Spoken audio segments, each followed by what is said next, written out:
మెదక్ వెళ్దాం. మెదక్లో మా ప్రతినిధి సునీల్ లైవ్ లో సిద్ధంగా ఉన్నారు. Sunil, good evening.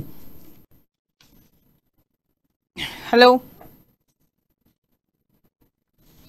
రైట్, మెదక్లో మనకి ఈరోజు మనోహర్ బాలో బీఆర్ఎస్ ఆత్మీయ సమ్మేళనం ఏదైతే జరిగిందో ఆత్మీయ సమ్మేళనంలో అసమ్మతి వాళ్ళు ఎక్కువగా తమ గళాన్ని వినిపించిన సంఘటన మనం చూస్తూ ఉన్నాము. ఈ బీఆర్ఎస్ ఆత్మీయ సమ్మేళనంలో పార్టీలో ఉద్యమం నుంచి పార్టీలో పనిచేసిన వ్యక్తుల్ని దూరం పెట్టేసి వేరే వాళ్ళని దగ్గరికి చేర్చుకున్న ఘటనలు అక్కడ ఎక్కువగా మనకి కనిపిస్తున్నాయి. ఈ ఉద్యమం నుంచి పార్టీలో పనిచేయటం, సీనియర్ నాయకులు ఎవరైతే ఉన్నారో వారికి అది నచ్చకపోవడం, కొత్తగా వచ్చిన వారిని జాయిన్ చేసుకోవడం వల్ల పార్టీలో అసమ్మతి పెరిగినట్టుగా తెలుస్తోంది. దీనిపై అప్డేట్స్ ఏంటి?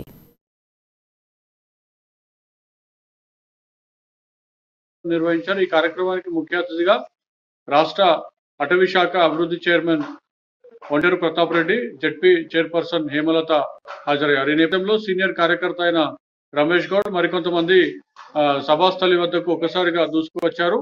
తాము పార్టీ ఏర్పాటు చేసినప్పటి నుంచి ఉద్యమంలో కూడా పనిచేశామని, అయినప్పటికీ ప్రభుత్వం ఏర్పడ్డాక అంటే 2014 నుంచి టీఆర్ఎస్ ప్రభుత్వం ఏర్పడ్డాక తమను పట్టించుకోవడం లేదని, తమ గ్రామంలో తమ ఇళ్ల ముందే కార్యక్రమాలు, పార్టీ కార్యక్రమాలు కానీ అధికారిక కార్యక్రమాలు నిర్వహిస్తున్నప్పటికీ తమకు ఆహ్వానం పంపడం లేదని, మరోవైపు తెలంగాణ ఉద్యమకారులు కూడా పట్టించుకోవడం లేదని, ఇదేంటని చెప్పి ఒక్కసారిగా మాట్లాడే ప్రయత్నం చేయగా పోలీసులు రంగప్రవేశం చేశారు. ఆందోళన చేస్తున్న వారిని సర్దుకోవడానికి ప్రయత్నం చేసినప్పటికీ వారు ఎట్టి పరిస్థితుల్లో వినలేదు. మైక్ తీసుకొని స్టేజ్ పైకి ఎక్కి వాళ్ళ నిరసన గళాన్ని వినిపించారు. వారు ఎదుర్కొంటున్న బాధలను కూడా చెప్పడం జరిగింది. మరోవైపు ఎట్టకేలకు సీనియర్ నాయకులైన ఎలక్షన్ రెడ్డి సభాస్థలిపై నుంచి లేచి ఆందోళన చేస్తున్నటువంటి కార్యకర్తలను నచ్చజెప్పారు. పార్టీ మిమ్మల్ని గుర్తిస్తుందని, ఇప్పటి నుంచి ఏ కార్యక్రమం జరిగినా కూడా సమాచారం ఇస్తామని చెప్పి ఎలక్షన్ రెడ్డి హామీ ఇవ్వడంతో ఆందోళన చేస్తున్నటువంటి కార్యకర్తలు ఒక్కసారిగా స్టేజ్ పై నుంచి దిగి వారికి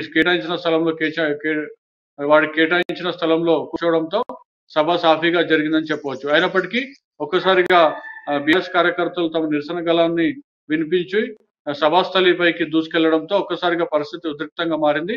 పోలీసులు పెద్ద ఎత్తున అక్కడికి చేరుకొని సముదాయించాల్సిన పరిస్థితి ఏర్పడింది. మొత్తానికి బీఆర్ఎస్ పార్టీలో మెదక్ జిల్లాలో ఉన్నటువంటి గ్రూప్ రాజకీయాలు కానీ, లేదంటే సీనియర్ జూనియర్ల మధ్య ఉన్న పోటీ కానివ్వండి, లేదంటే తెలంగాణ ఉద్యమకారులకు జరుగుతున్న అన్యాయంపై ఒక్కసారిగా కార్యకర్తలు గళం వినిపించడంతో మెదక్ జిల్లాలో ఒక్కసారికి ఈ అంశం చర్చనీయాంశం అయిందని చెప్పవచ్చు.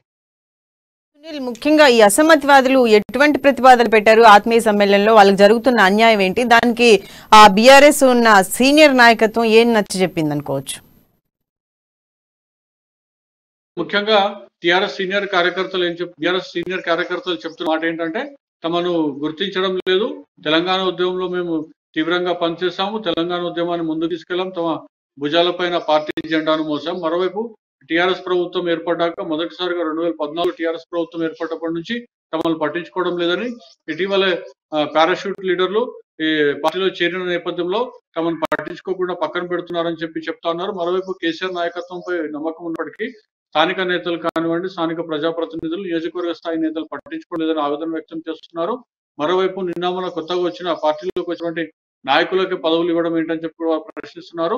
మరోవైపు తెలంగాణ ఉద్యమకారులను కూడా పట్టించుకోవడం లేదని సీనియర్ కార్యకర్తలు ఆవేదన వ్యక్తం చేస్తున్నారు.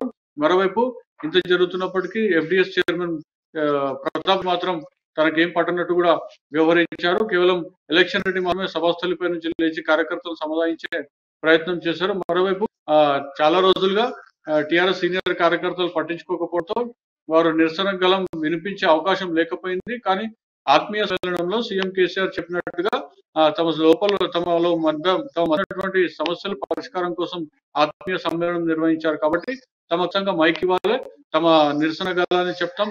మరోవైపు ఉన్న సమస్యలు, తాము ఎదుర్కొంటున్న సమస్యలు కూడా పార్టీ నాయకుల దృష్టికి తీసుకెళ్లడంతో పాటు వందల సంఖ్యలో వచ్చిన కార్యకర్తలు నాయకుల దృష్టికి కూడా తీసుకెళ్తాం. తమకు ఖచ్చితంగా మైక్ ఇవ్వాల్సిందిగా వారు కోరారు. కానీ ఎట్టి పరిస్థితులు మైక్ ఇవ్వని చెప్పి సీనియర్ నాయకులు అడ్డుకోవడంతో తప్పని పరిస్థితులు వారు నిరసన వ్యక్తం చేయడంతో ఎటకేలకు ఒక కార్యకర్తకు మాత్రం మైక్ ఇచ్చి తన సమస్య చెప్పాల్సిందిగా వారు కోరారు.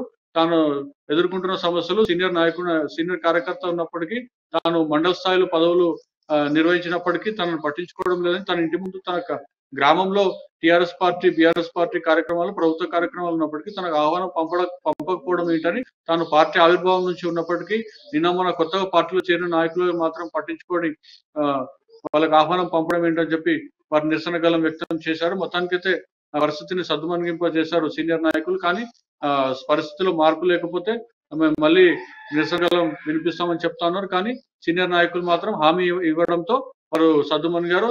హామీ మాత్రం ఖచ్చితంగా ఇప్పటి నుంచి ఏ కార్యక్రమం ఉన్నా కూడా ప్రతి కార్యకర్తకు సమాచారం ఇస్తాం. కార్యకర్తలే పార్టీకి బలం అని సీనియర్ నాయకులు నచ్చెప్పడంతో కార్యకర్తలు కామ్గా ఉండడంతో సభ సాఫీగా జరిగింది.